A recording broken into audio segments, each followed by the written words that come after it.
You know, it's one of those things you know that horizon is coming. It's inevitable. You start the game out, you know it's coming, but you're not really sure when it comes, how it's going to come, and what you're going to be able to put in place. And the thing is the best laid plans never seem to turn out the way you expect them to. So I had envisioned, I had tried to always stay educated, be in school. That's what my parents always kind of tell me, just try to pick up a trade. So I tried to do as much as I could on my own, semi-interning, learning, you know, taking up a few classes here and there at the community college just to kind of see where would I want to fall into or what would I want to do post-career, just kind of preparing for that horizon. Just directions just took a whole bunch of different ways, but it was just that knowing it is there, actively trying to work towards that transition. It has its ebbs and flows, it has its up and downs. It had good times, it was some rough times, you know, times you kind of trying to manage the quasi life in between, but expectations is hard.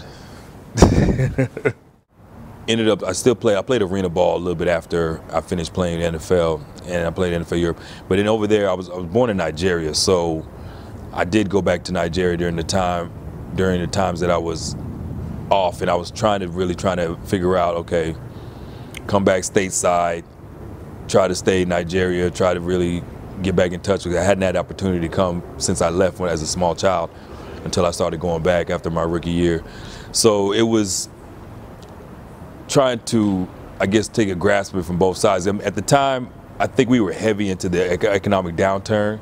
So, you know, you literally watch your 401k just take a nosedive. Investors taking a nosedive, jobs are going away. So it was like one of those times you're just like, wow, it's not looking too bleak. And I worked on my resume, polished it up, did everything I could, but I always ran into one question mark or one problem, and the hurdle was always how do I account for those years that I was playing football from the years that you graduated? Because it always came up, it was like, well, we see you graduated college at this date, but nothing, you're coming into your experience at this day. What happened in those gaps in those years? And when you start to try to explain, it's like, oh, it's interesting.